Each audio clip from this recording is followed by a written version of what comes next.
There we go. Episode 30. We're doing this, folks. 30 episodes in. It's pretty cool, man. Nice. Back behind the table. Yeah. Good to be back. Just the two of us. Oh. Yeah. Nice little feedback episode. It's been a couple. We've done, I think, 4 normal interview ones. So it's been a while. Figured about time to check back in. Yep. So yeah, we've been doing this podcast for over a year now. Yes. Which is pretty cool. Which has been great. Yeah. It's been a lot of fun. Probably a bit more work than both of us thought going in, but that's fine. Yeah, definitely scaling up to one every 2 weeks has been, we've been trying to get ahead of the schedule, but, haven't been able to pull together tons of recordings to lock in the bank. But we'll make I guess that keeps us relevant, keeps it fresh to the day, So yeah, we'll get more organized and get this show on the road a little more, and we'll do it proper. So should be good. It's been a lot of fun. Thanks for tuning in over this past year and all your support and listenership. We appreciate that. For sure. And we're going to keep trying to bring you interesting and informative conversations. Yeah. That's the plan. Yep. Try not to slow down here. Yeah. So keep it rolling. I guess a few notes before we jump into some feedback stuff or review the last couple episodes. But we got a nice little cover story. We were covered, featured in hardly featured. We were in the magazine, Christian Renewal. Yep. Jon Van Dyke was kind enough to reach out and do a story on us, so that was pretty cool. So if you have a subscription to that, you might have seen that story, or if you haven't, check it out. And yeah, go check out the work Christian Renewal is doing. That's pretty cool. Mm-hmm. So I think you have to subscribe to their magazine. Yeah, it's not available online, which I do talk about a bit in the article too. So at the end, so they do good work, but they should also put the work online. This online medium, that would help them out. Yeah. So okay, that was one note, and then the other one is. Exciting for those of you who like to read is Mariia, her paper. Yeah, big news. Is finally out. So we'll drop the link in the description for those of you who like to read 400 pages, not just like to read. Yeah, no, it's not really short. Get into it. Yeah, it's quite long. It's most of the Old Testament. Well, we've got a copy of it, but we'll share a link and then you can go right to the, I guess it's the University of Ottawa's website that it's published on and drag it up there. And we should try to make it available some other way so people can access it. We get Mike Hutten to read it. That's what we should do. That would be cool. Soothing voice of Mike. That'd be a lot of work. No promises. We'll see. But yeah, so getting into some of the feedback, I guess. We'll go to the most recent one first, perhaps. So that was a lot of fun. We did that with Mike Hutten, obviously. Mm-hmm. That was on freedom. Really did a deep dive into what is freedom and what it all means, where it comes from. Yeah, really interesting, like worldview. Definitely changed the way I think about, my day-to-day life. Like, basically like being free, and then if we are free, and then, what is freedom and what are you actually striving for if you're like fighting for freedom. So kind of interesting. Yeah. Yeah, that was a lot of fun. I think the one comment I kind of said this.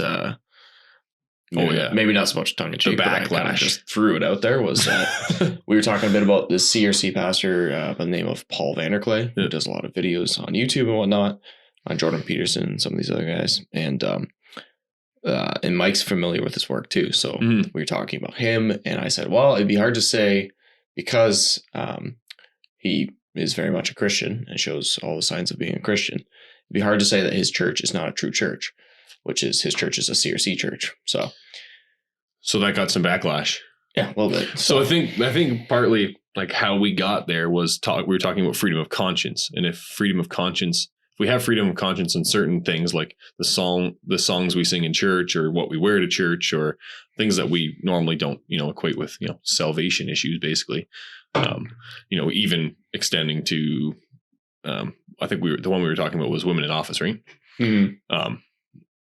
Making a point that if you think that women in office is like a salvation issue, then I think you're adding extra biblical requirements to what it means to be saved, or what Christ tells us, is the requirements. Yeah, basically faith alone. Yeah. But obviously there's some kind of a spectrum. We were talking about that off air too afterward, because we were trying to understand that. And Mike actually's done I think it might have been on one of his episodes. He talked about 4 type kind of categories of like, I guess of truth disagreements. Well, it's like basically like there's like category 1 where like you have like salvation issues, like Which is a dumb phrase, actually. Yeah, I know. But what else do you use? I don't know. I haven't come up with a good replacement yet. But well, like what you think, what you believe God is, and like, you know, people will believe in God, but then when you press them on what that means, then that's not actually biblical. So that would be like category 1 or whatever. Category 2 is more like a what we believe about the covenant and things like that, like things that are very central. It's very central and very like arguably like some things, if you divulge from that, you could get into a place where you're, you know, those category 1 beliefs, like what you actually believe God is and our relationship with him comes into jeopardy. So then there's like category 3, which I don't know what's like between category 2, 3, 4, where what kind of the lines gets drawn, but like turns into like things like our beliefs in baptism, our beliefs on sacramental stuff. Yeah. The like women in office. And then it gets all the way down to the end where you're like, okay, what song we sing, you know, what you wear to Sunday church traditions you have. And then, you know, past that, like what you eat for lunch on a Sunday. Yeah. Sure. Or how far you walk on a Sunday. Right. Yeah. Which is stuff that used to matter to some people, but now is like, doesn't matter to anybody. Yep. So that whole spectrum is like, now, how do we solve, you know, where the freedom of conscience in that spectrum is and where it's not? Mm-hmm. It's a really tough discussion. So we were looking at the Belgian Confession before we did this episode. Yeah, I got to pull it up.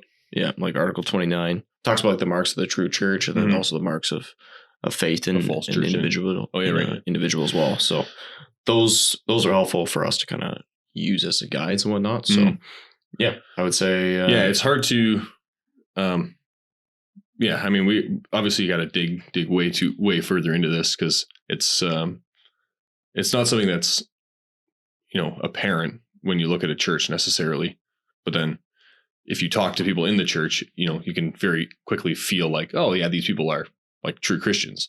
But then, you know, does the church really, you know, show the same thing? And then where do those beliefs that are, you know, category 2 beliefs, I guess, or like things that, you know, do they really reflect what God has revealed in his word as true?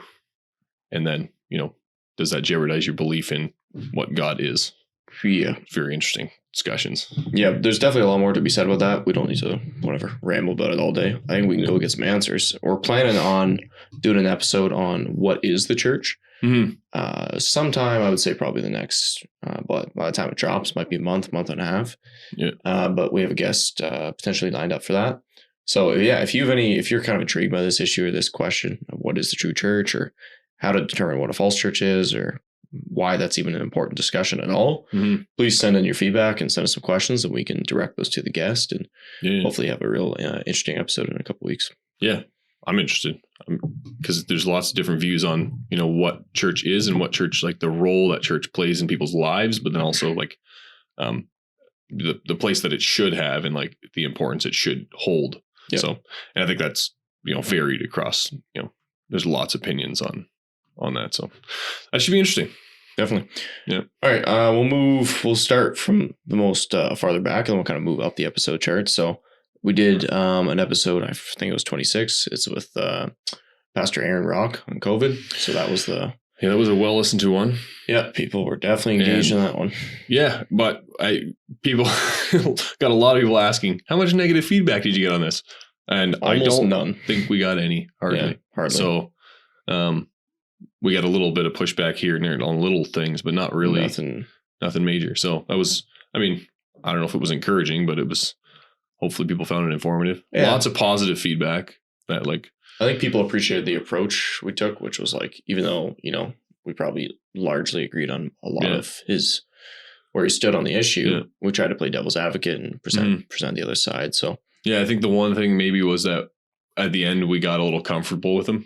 That was like, then it went was like, oh, okay, now we're going a bit, you know, bit extreme, not too far, but like we were, you know, letting them run with it a bit more. Yeah, letting them run with it a little bit too much. But I mean, overall, his approach was very good, right? Like just like really biblical and quite frank, quite honestly. Like it was just like, this is how it is. Yeah, I think it was well appreciated.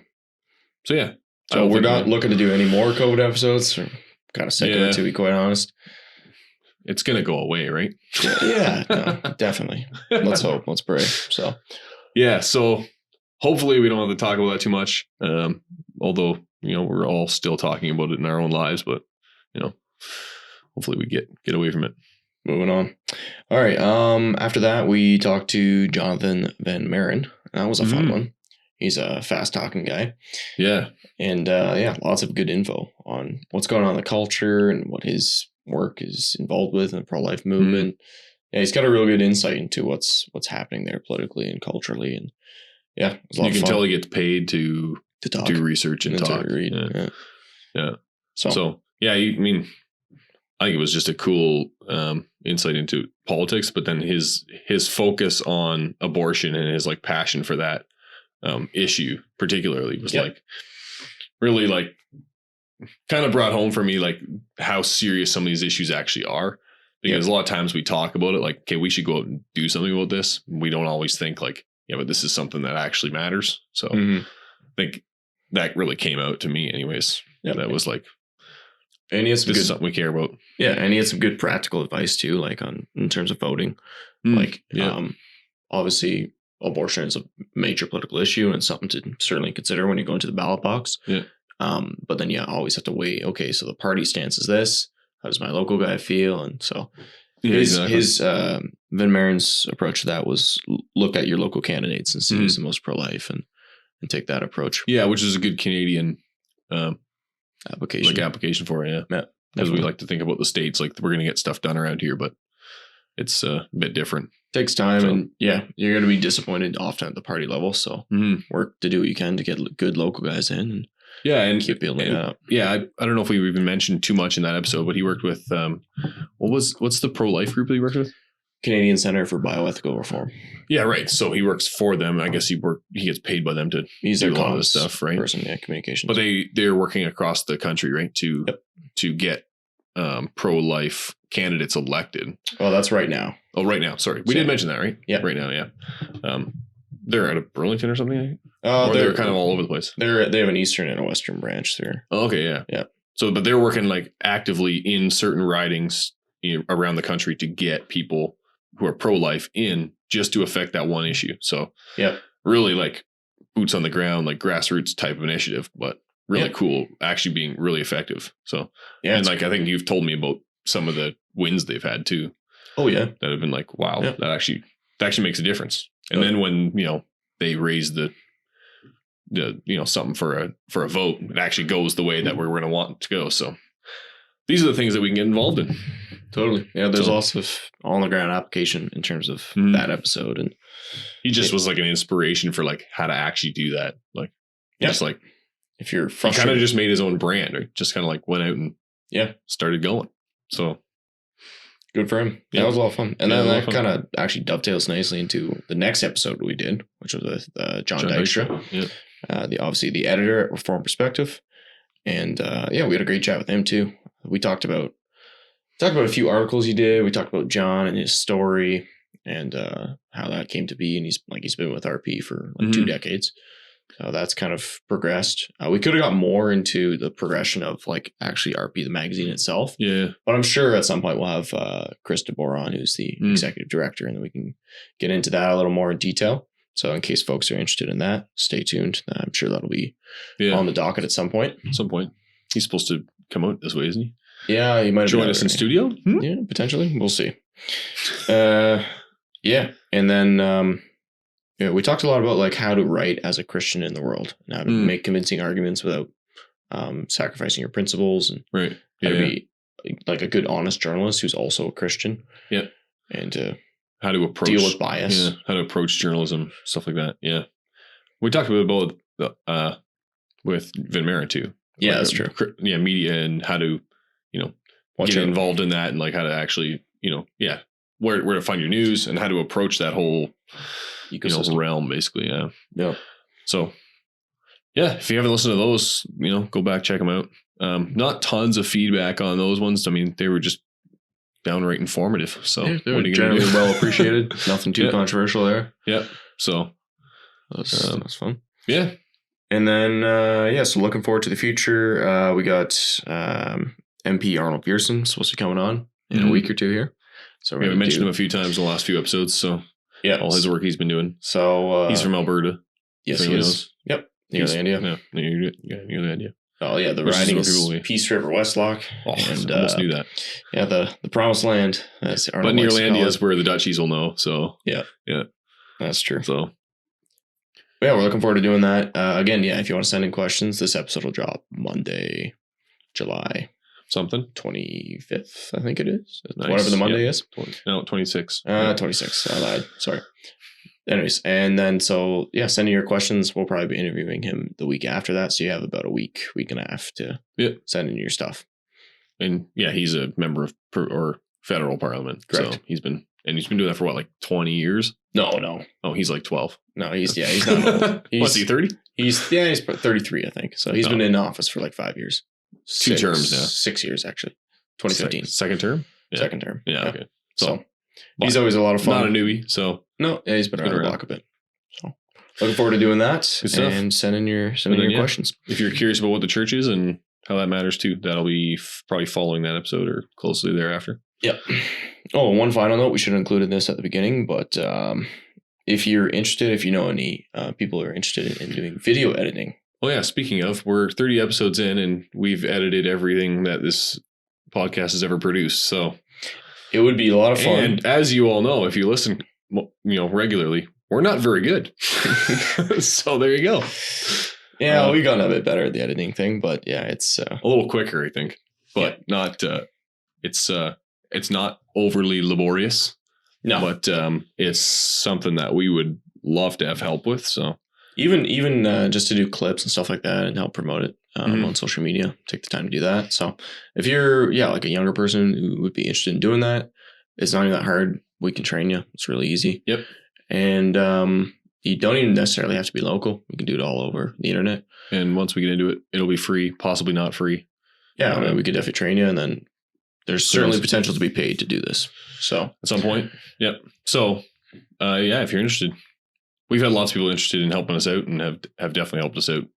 Obviously the studio, but be nice to have somebody in that realm. Don't even need to be near us, honestly. Nope. If you're across the country, you're in whatever Aussie land. Yeah, I mean, time zones would be nice if we were similar-ish, but yeah, we'll see what happens. Yeah. So, cool. Good stuff. All right, folks. So, thanks for tuning in. Episode 30. That is episode 30. On episode 31. All right. Looking forward to it. Keep having real talk. Catch you next time.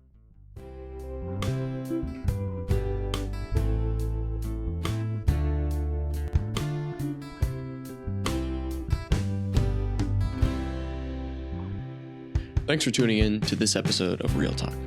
You can send us your feedback by emailing us at reformedrealtalk@gmail.com. You can find us on social media by looking for the handle Reformed Real Talk. You can find us online by going to realtalkpodcast.ca. We look forward to your feedback as that's what helps us grow and improve as podcasters. Real Talk is produced by myself, Lucas Holfluer, Tyler Vanderwood, and Tim Van Woudenberg. The theme music was created by Calvin Hutten.